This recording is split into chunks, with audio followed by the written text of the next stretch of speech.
No one was prepared for that moment. An invisible waitress, one of the most powerful men in the room, a small tattoo revealed under the lights. But what happens when a question that seems harmless is enough to bring an entire empire to its knees? What if that billionaire discovers he has been living inside a lie for more than 20 years? And if the woman everyone overlooked turns out to be the key to the truth, then who is the one who truly holds the power? The entire room went silent the moment the crystal glass slipped from the hand of the most powerful man at the party. And it all happened because of a single whispered sentence from a waitress no one had bothered to notice. The Solstice restaurant sat atop a glass tower overlooking San Francisco Bay, where the city lights shimmered like stars trapped beneath the earth. Tonight, the space belonged to tailored suits, million-dollar handshakes, and men accustomed to having the world pause when they spoke.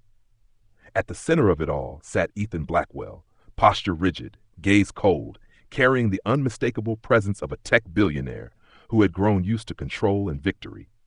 He did not need to speak much. His presence alone was authority. No one paid attention to Lena Moore as she stepped out from the service corridor.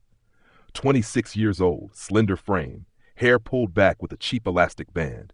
To them, she was just a waitress, part of the background, no different from the tables or the lights, invisible, until she saw the tattoo. That was the moment everything slipped off its expected path. As Lena leaned forward to place a bottle of wine on the table, the reflection from the metal watch on Ethan's wrist caught her eye. Just beneath the perfectly tailored cuff was a small, intricate anchor tattoo, and below it, a date. September 3rd, 1999. Her heart tightened as if an unseen hand had closed around it. For a split second, the restaurant vanished. In its place was the image of her mother's thin wrist, Rachel Moore's wrist, bearing the exact same tattoo, every line, every curve, every number identical. A tattoo Lena had seen her entire life, one she had asked about countless times, only to be met with silence or a sad smile and a change of subject. Lena tried to move on. She had learned how to swallow emotions whole. But her feet would not obey. Something invisible held her in place. In her mind echoed her mother's coughing that morning, the pills cut in half to make them last, the medical bills that were never opened because looking at them hurt too much. And before reason could stop her, she turned back. "Excuse me, sir." Her voice trembled, soft but enough to make Ethan Blackwell look up. His eyes, sharp and cold like steel, settled on her face. It was a familiar look, the look of a man used to being interrupted by people who did not matter. "Yes?" he asked, calm, emotionless. Lena swallowed. The world felt unsteady. "Your tattoo," she said quickly, afraid that if she slowed down, she would never say it at all. My mother has the exact same tattoo." The air at the table froze. The men beside Ethan smirked, assuming it was a clumsy attempt to get attention. But Ethan did not smile. He glanced down at his wrist, then back at her. Something small and fleeting cracked through his expression. "What did you say?" he asked, his voice lower. "The anchor," Lena continued, gripping her tray tightly. "And the date. My mother got it when she was in college. She said she got it with someone she loved." The glass slipped from Ethan's hand and shattered against the marble floor. The sharp sound cut through the room like a gunshot. Conversations died instantly. All eyes turned toward them. Ethan stood so fast his chair toppled behind him, but he did not notice. "That's impossible," he whispered, his face draining of color. Rachel told me she lost the baby." Lena felt tears burn in her eyes. "Sir," she said, no longer whispering, "I am 26 years old." A heavy silence settled over the luxurious restaurant. In that moment, Lena was no longer an invisible waitress. She was the epicenter of a quiet earthquake. Ethan Blackwell, a man who had never been caught off guard, stared at her as if a buried past had suddenly clawed its way back into the light. And deep within the eyes of the man the world feared and admired, something primal surfaced. Fear. The fear that everything he believed to be true, everything he had built, was about to collapse because of a tattoo, and a young woman he had never imagined could hold the power to change his life. If you think this is just a coincidence, stay with us. Tell us where you are watching from, and do not forget to follow along, because what happens next will overturn everything you thought you knew about family, truth, and the people, the world chooses to underestimate. Her mother's coughing tore through the dark apartment like a warning that time was running out. Lena Moore bolted upright in bed before the alarm even had a chance to ring. Mornings in Oakland always began that way. No clock, no sunlight, just that sound. The sound of exhausted lungs fighting for each breath. Lena swung her legs off the bed, bare feet hitting the cold floor, her eyes drifting to the ceiling stained with old watermarks. Each stain represented a month of rent barely paid. Each crack was a moment when silence felt safer than asking for help. "Mom, are you okay?" Lena asked softly but urgently as she pulled on a thin jacket and stepped out of the bedroom. Rachel Moore sat hunched on the worn couch that doubled as her bed, one hand pressed to her chest. She coughed so hard she had to stop midway, just to breathe. When it finally eased, she looked up and smiled. It was a smile practiced over years, gentle enough to hide fear. "I'm fine," Rachel said. "You're going to be late." Lena did not believe her, but she nodded. Belief no longer mattered. What mattered was continuing. She poured a glass of water, took the last pill from the blister pack, and set it on the table. There was no pill cutter left. She snapped it in half with her fingers, carefully, as if dividing something sacred. "I'll be home early," Lena said, even though she knew it was a lie. "I'll bring soup." Rachel reached for her hand. Her fingers were thin and cold. "You don't have to carry this alone." Lena tightened her grip.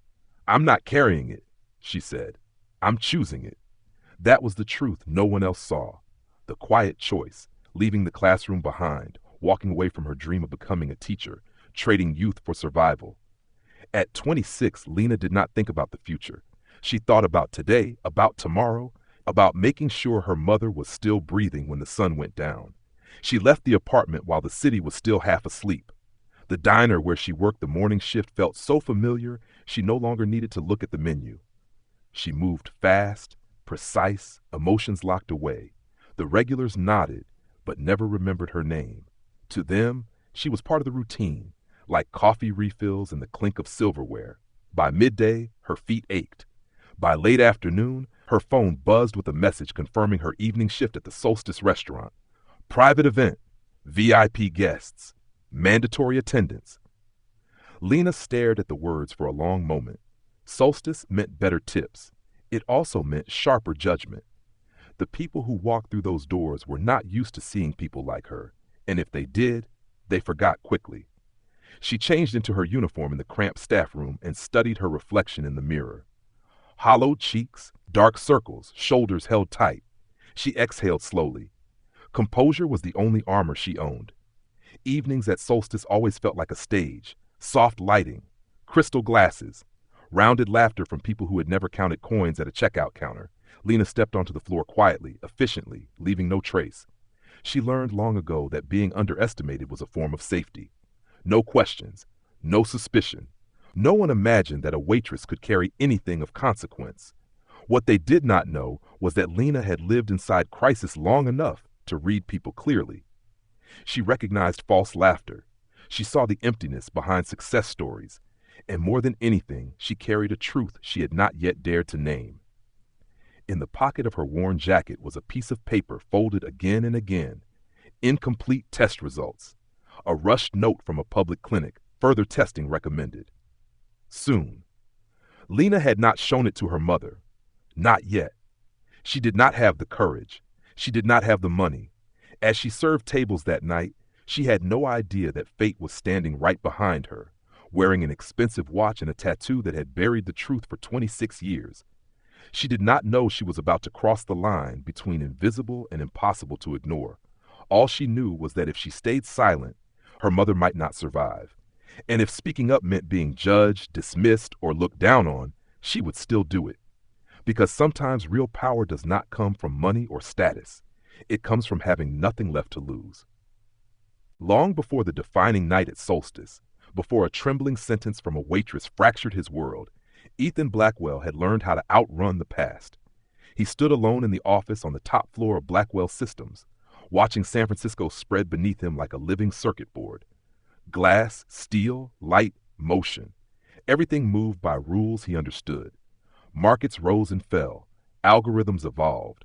Power shifted in ways that could be predicted. At 48, Ethan had built a technology empire worth billions on precision, speed, and the ability to separate emotion from decision. That ability made him formidable. It also left him hollow. His assistant had gone home. The floor was quiet, broken only by the low hum of servers hidden behind sealed walls. Ethan loosened his cufflinks and rolled up his sleeves, a habit he allowed himself only when no one was watching. The anchor tattoo appeared on his wrist, sharp and unmistakable, the date beneath it carved into both skin and memory. September 3rd, 1999. For most people, a tattoo was decoration. For Ethan, it was a scar. 26 years earlier, he had been someone else. Not Ethan Blackwell, the tech billionaire. Just Ethan, a scholarship student at Stanford, driven and burdened by the crushing weight of his family's expectations. In his father's world, failure did not exist. Weakness was never forgiven. Success was not encouraged. It was demanded. Rachel Moore entered his life quietly. No pedigree, no connections, only intelligence, warmth, and a laugh that dismantled his defenses before he realized they were gone. She challenged him. She listened. She believed in him when the world had not yet learned his name. With Rachel, he was not performing. He was simply human. They got the tattoos on a reckless afternoon after finals, laughing, convinced they were untouchable. Promises were easy when the future still felt endless. Then Rachel told him she was pregnant. The memory remained sharp as a blade, the room closing in, his pulse pounding in his ears. He was 22, standing at the edge of a future his father had already mapped out with ruthless precision. When he told his family, there was no discussion, only consequences, support withdrawn, opportunities erased, a warning delivered cleanly and without emotion. And Ethan did what cowards often disguise as logic. He chose safety. He gave Rachel money and convinced himself it was temporary, that they would fix everything later, that timing was everything.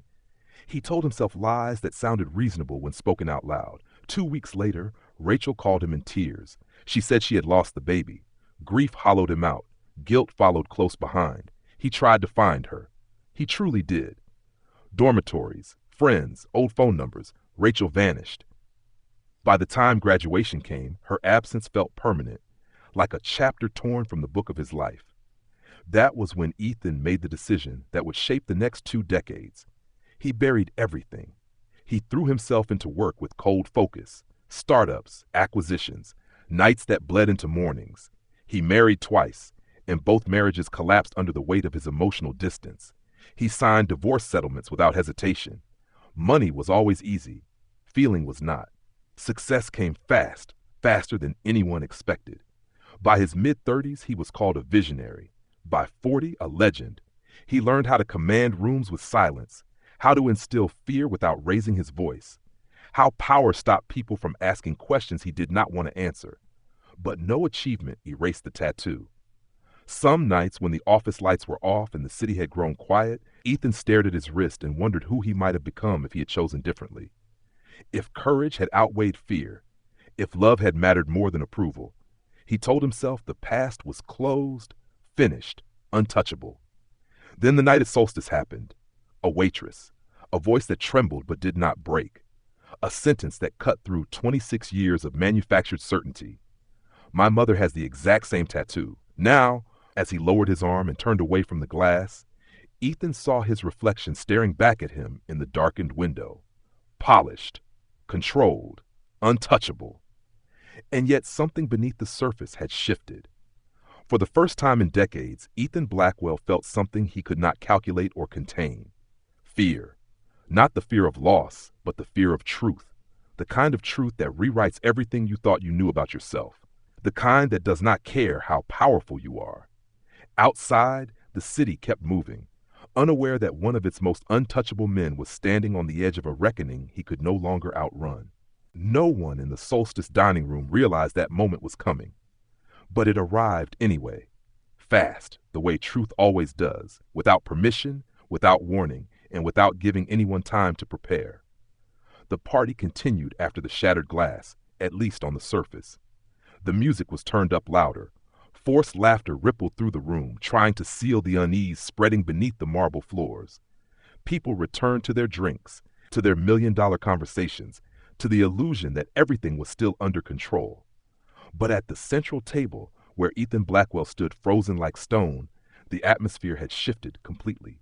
Lena remained where she was, both hands gripping her serving tray, her heart pounding so hard she could hear it in her ears. She felt the weight of every eye in the room settling on her. Curious, dismissive, judgmental. To them, she was still just a waitress who had stepped beyond her place. One of the men at the VIP table let out a short laugh, his tone dripping with cruel amusement. "That's creative," he said. "You really think one little story gives you access to this world?" A few scattered chuckles followed. Lena felt heat rush to her face, but she did not lower her gaze. She had lived under those looks her entire life. The only difference now was that she had nothing left to lose. Ethan turned toward the man who had spoken. His gaze hardened, sharp enough to kill the laughter instantly. "Stop," he said. His voice was low, controlled, absolute. He did not need to raise it. Real power never did. The table fell silent. Ethan looked back at Lena. This time his eyes were no longer cold. They were chaotic, shocked, searching, and threaded through them was a fear he had not allowed himself to feel in decades. "What's your name?" he asked. "Lena," she said. "Lena Moore." The name struck something buried deep. Ethan closed his eyes for the briefest breath, then opened them again. "Your mother," he said slowly, as if each word carried weight. "You said her name is Rachel Moore." Lena nodded. "She's sick," she said, her voice trembling despite her effort to stay steady. "Very sick, and we don't have the money to run more tests." The words landed like a blade, not because of the money, but because of their familiarity. Ethan had heard them before, years ago, spoken by a younger version of himself when he was still powerless. "This is not the place for emotional theater," another man interjected impatiently. "Ethan, you don't have to." "That's enough," Ethan cut in. He straightened. "The meeting is over." The men stared at him, stunned. No one had ever seen Ethan Blackwell shut down an event like this, but no one dared argue. They stood, gathered their things, swallowing their questions along with their curiosity. Soon, only Ethan and Lena remained, facing each other in the opulent space now stripped of its audience. "Do you have any idea what you're saying?" Ethan asked quietly. "Do you understand how much this could destroy?" Lena lifted her chin and met his gaze. For the first time in her life, she looked at a man like him without fear. "I understand," she said. "But if I don't speak up, my mother might not survive. And whatever you might lose, I think you have plenty." The words stopped him cold, not because they were defiant, but because they were true. He studied the young woman in front of him, thin, exhausted, but her eyes were unshakable. This was not a scammer. This was someone pushed to the edge. "Who do you think I am?" Ethan asked softly. "Someone who once loved my mother," Lena answered without hesitation, "and the only person who can help her now." Ethan turned away, took a few steps, then stopped. His hand rose to his wrist, fingers brushing the tattoo without thinking. 26 years. 26 years of believing it was all over. And now a waitress the room had just laughed at was standing there, holding the key to a past he had locked away. "Give me the address," he said as he turned back. "I want to see her." Lena froze. "Now?" "Right now," Ethan replied, his tone leaving no room for argument, before I managed to convince myself to walk away one more time. In that moment, Lena understood that power did not belong only to the man standing before her. It belonged to her, too, to the truth she carried, to the fact that she had spoken when the world told her to stay silent. And as they walked out of the solstice together, no one left behind realized they had just witnessed the beginning of a collapse, not of an empire, but of a lie that had survived for 26 years. The car pulled away from Solstice in a heavy silence, as if the city itself were holding its breath, while the two people who had just collided with the truth sat facing forward. Streetlights slid across the windows, carving sharp reflections across Ethan Blackwell's face, while Lena Moore sat upright, her hands tightly clasped in her lap, fighting to keep her breathing steady. Ethan did not speak at first. He stared out at the passing streets, familiar routes he had traveled countless times without ever truly seeing them. Each turn carried him farther from the world of absolute control he had built and closer to a small apartment in Oakland, where the past he had buried was waiting. A strange sensation settled in his chest. Not simple fear, hesitation. The question he had avoided for 26 years. If what the young woman beside him was saying was true, then everything he believed about his life was about to be undone. Lena glanced at the man sitting next to her. In the dim light, he no longer looked like the untouchable figure from headlines and conference stages. His shoulders were rigid, his jaw clenched, his eyes dark. For the first time, she saw him as a man being dragged back to a place he had never been ready to return to. Part of her wanted to ask what he was thinking. Another part knew that silence was the only thing holding her together. How long has she been sick? Ethan finally asked, his voice lower and rougher than he expected. More than a year, Lena answered. But we never had enough money for proper tests. My mother keeps saying she just needs rest. Ethan nodded slowly. He recognized that kind of sentence. It was what people told themselves when they had run out of choices. He thought of Rachel years ago, always smiling through hardship, always insisting everything would be fine.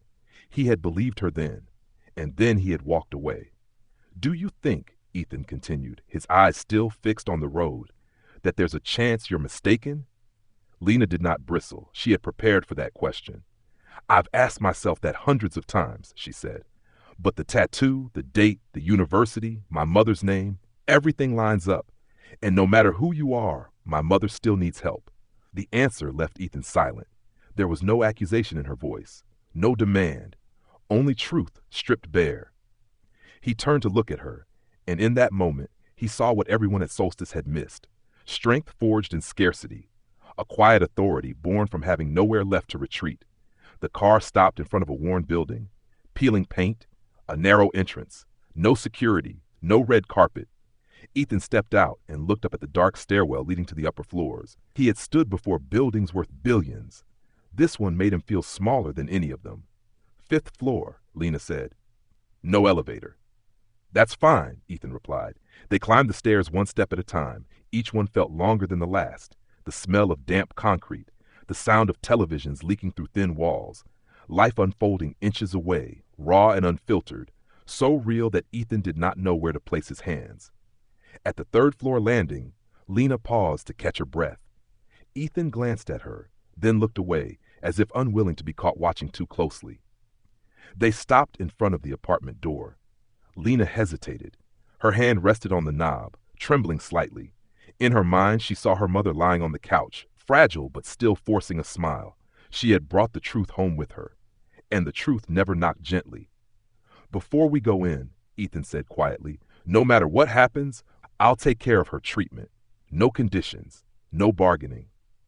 Lena turned to him. For the first time, she heard a promise that did not come from power, but from regret. She nodded. The door opened. Lena? Rachel's voice called from the living room. You're home early. Rachel Moore looked up, and when her eyes met Ethan Blackwell's, the world seemed to stop. Color drained from her face. Her smile vanished. Her hand tightened around the thin blanket, as if she needed something to hold on to. No, Rachel whispered. This can't be real. Ethan stood frozen. 26 years collapsed into a single breath. The woman in front of him was thinner, older, worn by time, but her eyes, the eyes that had once looked at him with complete trust, were still the same. Rachel, he said. His voice broke. Lena stood between them, feeling the final boundary dissolve. There was no turning back now, no more hiding. The truth was here, filling the small apartment where lies had lived for decades and no longer had anywhere to stand. And from that moment on, none of them would ever be able to return to who they had been before. No one spoke during the first few seconds. The small apartment seemed to shrink under the weight of the 3 people standing inside it, each carrying a past that had never been fully spoken. The air grew thick, so heavy that Lena felt if she breathed too deeply, everything would shatter. Rachel was the one who broke the silence. She coughed, a dry, deep cough that forced her to turn away and cover her mouth. Lena moved instantly, placing a hand on her mother's back, a motion born of painful familiarity. Ethan stood a few steps away, completely still, as if even the smallest movement might cause everything to collapse. What have you done? Rachel asked, her voice hoarse from coughing and trembling. The way she looked at Lena was not angry, but afraid. You had no right to bring him here. Lena stiffened. She had prepared herself for this reaction, but when it came, it still cut deep. You're sick, she said, forcing her voice to stay steady. I can't keep pretending everything is fine. You think he's going to save us? Rachel let out a broken laugh. You don't understand who people like him really are. Ethan finally spoke. Rachel, he said slowly, weighing every word. I just want to talk. Talk? Rachel spun toward him, her eyes flashing. After 26 years, now you want to talk? The question hung in the air. Ethan did not look away. He took a breath. I believed you lost the baby. I grieved. I regretted it. I looked for you. Rachel shook her head, each movement slicing through the silence. You didn't look long enough, and you believed too easily. Lena stood between them, feeling the collision of two forces. On one side, a mother who had carried everything alone for a lifetime. On the other, a man weighed down by power and regret. She belonged fully to neither, yet she was the point where both lives met. I don't want you two fighting, Lena said. I just want my mother to get treatment, and I want the truth. Rachel closed her eyes. When she opened them, they were filled with tears. You think the truth will make this easier? She asked. I think silence will kill you, Lena replied. The room fell silent again. Ethan looked at Rachel, and for the first time he truly saw what time had taken from her. Not just youth, but choices, the chance to choose differently. Rachel, he said quietly, his voice stripped bare, I'm not here to demand anything. I just need to know, is Lena my daughter? Rachel let out a short laugh, devoid of humor. What do you think? She said. Do you think I'd let a stranger stand here just because of a tattoo? Lena turned toward her. Mom, Rachel lifted her hand, signaling her to stop. She drew in a slow breath, gathering what little strength she had left for something that could no longer be postponed. Yes, she said. Her voice was soft, but clear. Lena is your daughter. The world tilted. Ethan stumbled back a step, bumping into the small table behind him. He braced himself against it. 26 years. A daughter. A life he had never known he had missed. You lied to me, Ethan whispered. And you walked away, Rachel shot back. Don't pretend only one of us was wrong. Ethan did not argue. He nodded slowly. I was a coward. Lena felt tears spill down her face. She looked at the man in front of her, no longer just the billionaire from the headlines, no longer a stranger. He was her father, a word that felt both foreign and unbearably heavy. I don't need your past, Lena said. I need my mother to live. Ethan turned to her, his eyes softening. I'll take care of it, he said. Starting tomorrow, the best doctors, full tests, no delays. Rachel shook her head instinctively. I don't need your money. No, Ethan replied. I owe this. Not out of guilt, out of responsibility. Rachel looked at him for a long moment. For the first time, the anger in her eyes faded, replaced by exhaustion. If I agree, she said quietly, it won't be because of you. It will be for her. Ethan nodded. I understand. Lena looked at them, two people who had once loved each other, who had hurt each other, now standing in this cramped room, bound together by a truth that could not be undone. She realized this was not the end of a confrontation. It was only the beginning. Because the truth once spoken never stops with just one sentence. The hospital appeared before them the next morning, like an entirely different world, spotless, bright, clinical, and exact. Lena had never set foot in a place like this. The polished floors reflected the white lights overhead, the scent of disinfectant slipping into every breath, making her feel both comforted and afraid. Afraid because this was a place where truth could not hide. Afraid because a single diagnosis could bring her fragile world crashing down. Rachel sat in a wheelchair, her thin shoulders wrapped in a borrowed jacket, her hands tightly clasped together. She tried to appear calm, but Lena noticed the trembling in her fingers. Ethan walked beside them, his steps slower than usual. He spoke little. This silence was not control. It was waiting. They were escorted into a private examination room. No long lines, no shouted numbers. Lena noticed that too, and a conflicted feeling rose inside her, relief and guilt. Because without Ethan, her mother would never have crossed this threshold. The doctor entered, a middle-aged woman with steady eyes and a clear, composed voice. She reviewed the file, asked familiar questions, but this time Lena did not answer them with vague fear hanging over her. Everything moved quickly, efficiently, almost frighteningly so. Tests, scans, blood drawn. Time seemed to bend and stretch. Lena sat beside her mother, holding her hand, counting every breath. Ethan stood near the window, arms folded, his gaze fixed on the empty space beyond the glass. Inside his mind, the worst scenarios replayed again and again, not because of money, but because of consequence. Because if Rachel did not make it, then his arrival now would feel like a cruel joke played by fate. When the doctor returned, the room seemed to hold its breath. "It's not cancer," she said. Lena did not understand immediately. It took a few seconds for the words to reach her consciousness. Not cancer. She let go of her mother's hand, then grabbed it again, afraid she had misheard. Rachel broke down in tears, not restrained, not strong. The tears spilled freely, accompanied by a trembling exhale, as if a stolen piece of her life had just been returned. Ethan dropped heavily into a chair. He bowed his head, covering his face with both hands. A choked sound escaped him, unfinished and raw. In that moment, he was no longer a powerful man. He was simply someone waking from a nightmare that had lasted far too long. "But," the doctor continued, her serious tone pulling them back, "her condition is still severe. Chronic bronchitis, early-stage pneumonia, malnutrition, and extreme prolonged stress. If this continues, the consequences will be serious." Lena swallowed. There was still danger, just a different kind. One that could be treated if they had the means. "It is treatable," the doctor said. "Medication, rest, proper nutrition, and most importantly, she needs to stop working immediately." Rachel opened her mouth to protest out of instinct. "I can't stop, Work is not more important than your life," Ethan said firm harshly. He looked at Rachel. "This time, please don't carry it alone." Rachel turned toward him. In her eyes, Lena saw a fierce internal struggle, pride against exhaustion, the past against the present. Finally, she nodded, barely perceptible, a nod that felt like surrender. After the doctor left, the room fell into a strange calm. The light through the window felt softer than before. Lena sat quietly, sensing a new feeling rise within her. Fragile, but real. "I'm sorry," Lena said, turning to her mother, "for dragging everything into the light." Rachel squeezed her daughter's hand. "No," she said, "you saved me." Ethan stood and stepped closer, slowly, as if afraid of breaking the moment.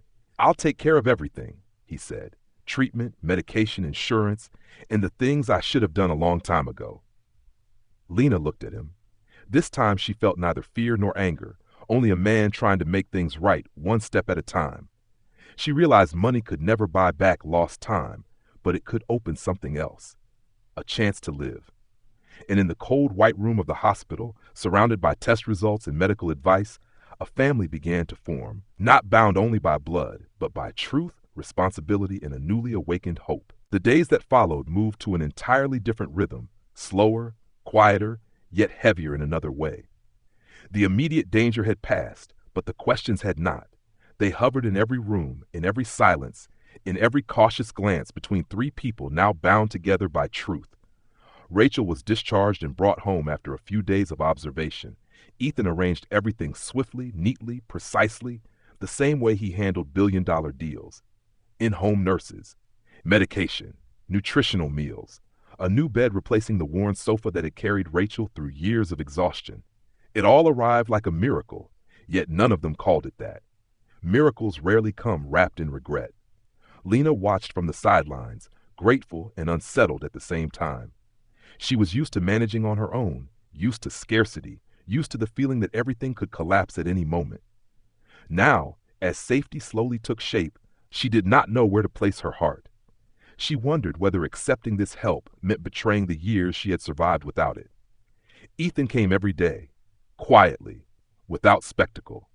He sat in the corner, reading, answering emails, but always looked up the moment Rachel coughed or Lena passed by. He was learning how to be present without taking over, a skill he had never needed in his former world. One afternoon, as sunlight slanted through the window, Lena stepped onto the small balcony to breathe. She needed space, needed distance from the speed of change. Ethan followed, stopping a few steps behind her, close enough to speak, far enough not to impose. "Are you angry with me?" he asked, not looking directly at her. Lena was silent for a long time. She stared down at the street below where strangers continued living their lives, unaware that hers had just been turned upside down. "I don't know," she said honestly. "Sometimes I'm angry. Sometimes I'm just tired." Ethan nodded. "I deserve that." "I don't need a provider," Lena continued, her voice steady but firm. "I need to know who you are, without the money, without the power. The words made Ethan turn toward her, not defensively, but with understanding. I'm trying to figure that out too, he replied. I spent my entire life becoming someone people feared. I never learned how to become someone else needed. Lena looked at him fully for the first time. In that moment, she did not see a billionaire or a past filled with damage. She saw a man standing in front of his daughter without a script or authority to hide behind. Inside the apartment, Rachel heard their voices drifting in. She closed her eyes, a complicated emotion rising within her. She had lived too long in survival mode, where feelings were a luxury. Now that the danger had passed, she had to face the buried pain, the anger she never had time to feel, and the most frightening truth of all. She was no longer alone. That evening they ate together, not at a fine restaurant, just simple food delivered to the door. But the atmosphere at the table was different from anything before. The silences were no longer strained. Small questions surfaced, ordinary ones. Ethan asked Lena about her job, about night shifts, about the dreams she had put aside. Rachel listened, sometimes adding a comment, sometimes just smiling, as if she were seeing her daughter through a new lens. I wanted to go back to school, Lena said almost without thinking, but then everything happened. Ethan did not respond immediately. He took note. Night fell. As Lena cleaned the kitchen, Ethan prepared to leave. He stood at the door, hesitating. May I come back tomorrow? He asked. Not a command, a request. Lena nodded. If my mom is okay with it. From the bedroom, Rachel's voice came, weak but clear. I'm okay. Ethan left. Lena watched him through the window. For the first time, she realized something that tightened her chest. His presence no longer frightened her. It made her think, because some things are far harder than survival, learning how to trust again. The fragile calm lasted only a few weeks before the cracks began to show, not from inside the small apartment, but from the outside world. Ethan Blackwell's world never slept, and it was not accustomed to his absence from the center of power. Rumors surfaced before the truth could catch up. A blurry photo taken from a distance. Ethan stepping out of an old apartment complex in Oakland. An older woman in a wheelchair being guided by a nurse. A young woman walking beside them. No names, no context, just enough to ignite the curiosity of people who lived off speculation. Lena was the one who saw the article first. She was sitting at the dining table, helping her mother take her medication, when her phone began to buzz nonstop.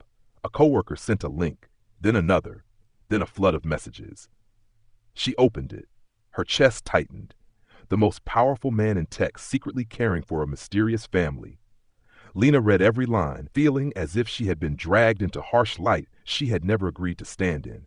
Cold theories, sharp wording. Some called it a secret mistress. Others framed it as a calculated image move. No one mentioned the truth, because the truth was never as appealing as a well-told lie. Rachel noticed her daughter's expression. What is it? She asked. Lena handed her the phone. Rachel read, then set it down, her fingers gripping the edge of the table. I'm sorry, she said. I pulled you into this. No, Lena replied. I chose to speak up. I just didn't expect the cost to come this fast. Ethan arrived that afternoon. He recognized the tension immediately. Lena did not need to explain. He had already seen everything. He placed his phone on the table, the article open on the screen. I'll handle it, he said. How? Lena asked. By making people stay quiet? Ethan paused. By telling the truth, he answered. And that response stunned both mother and daughter. Rachel looked up. Are you sure? She asked. The truth won't only affect you. I know, Ethan said, but I won't let them rewrite our story. That sentence for the first time made Lena feel he was not protecting his reputation. He was protecting them. The press conference was arranged quickly. No grand stage, no spectacle, just a white room, a handful of reporters, and a man standing behind a microphone with nothing to shield him except his own voice. Lena and Rachel watched the live broadcast from home. Ethan did not dodge the questions. He acknowledged the past relationship, admitted his mistakes, admitted he had not known he had a daughter until recently. No blame, no excuses. He spoke slowly, clearly, as if every sentence were a debt he was finally choosing to pay. I am not asking for sympathy, he said. I am trying to do the right thing. For my family. Family. The word echoed through the small apartment, and Lena broke down in tears. Rachel turned away, wiping her eyes. After the press conference, reactions split in two. Some respected the honesty, others condemned it. The company's stock fluctuated. The board was displeased. Assistants called nonstop. Emergency meetings were requested. Ethan came by that evening, exhaustion etched into his face. "Things may get more complicated," he said. "I don't know how this will affect my work." Lena looked at him, then at her mother. "Do you regret it?" she asked. Ethan did not answer right away. "I regret staying silent for so long," he said, "not telling the truth." "Our lives will never be the same," Rachel said quietly. "No," Ethan agreed, "but they could not stay the way they were either." That night, after Ethan left, Lena stood by the window for a long time. She understood that telling the truth was not an ending. It was the beginning of a much harder road, one where they could no longer hide. But this time she was not afraid, because for the first time in her life, she was not walking it alone. A year passed without the noise many had predicted. There was no spectacular collapse, no triumphant victory, only slow, steady change, unfolding day by day in the lives of three people who chose not to turn away from the truth. Rachel recovered, not quickly, but firmly. The coughing spells faded. Color returned to her face. For the first time in years, she slept without waking in pain or fear of what the next day might take from her.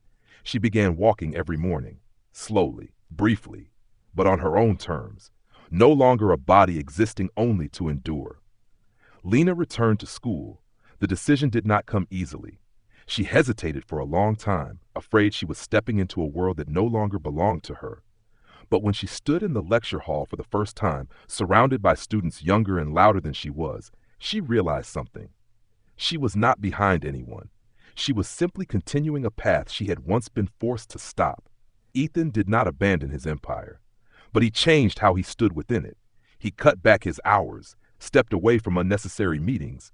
For the first time, he allowed others to handle things he had always believed only he could manage. And in that space, he learned how to be present, not as a symbol, but as a human being. They met every week. At first, the meals were awkward. Then the conversations grew longer. There were peaceful days, tense ones, moments when the past resurfaced, left sharp and painful. But no one walked away. One evening, as they sat at the small dining table, Lena looked at the two people across from her and finally spoke what had been forming inside her for months. "We can't go back to who we were," she said, "but we can choose who we become." No one disagreed. The idea for the foundation did not arrive as a business plan. It came on an ordinary afternoon when Rachel noticed a young woman in a hospital waiting room holding her child and crying because she could not afford medication. Lena followed her mother's gaze. Ethan saw it too. Nothing else needed to be said. The foundation was launched quietly. No spectacle. It did not carry Ethan Blackwell's name. It bore Rachel Moore's, a name once forgotten now standing for those who had survived in silence for far too long. The foundation funded medical screenings, scholarships for those forced to leave school, and support for families trapped between impossible choices of health and survival. On opening day, there was no red carpet, just a crowded community room filled with people. Lena stood to speak, her hands trembling slightly, her voice steady. She told her story. No embellishment, no dramatization, just the truth. When she finished, the room held its breath for a moment, then broke into applause, unprompted and sincere. Ethan stood in the back, silent. Watching his daughter, he realized none of his past achievements had ever felt like this. Not pride rooted in power, but meaning. Late one night, as Lena and Ethan cleaned up after a long day, she paused and turned to him. "Do you think things will be easy from now on?" Ethan smiled and shook his head. "No," he said, "but I think we'll be honest." She nodded. "That's enough." That weekend, they walked together along the bay. Rachel moved slowly but steadily. Lena walked beside her. Ethan followed a step behind, still learning the right distance to keep. The sunset painted soft ribbons of light across the water. Lena stopped and turned to him, this time without hesitation.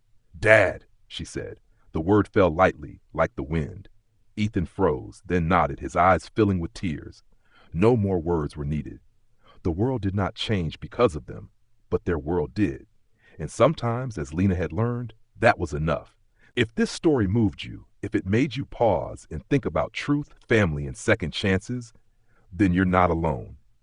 Stories like this remind us that even the smallest moment, a single question, a quiet voice can change everything. Somewhere out there, someone may be standing at the edge of their own turning point right now. If you felt that connection, take a second to show your support. Tap the like button.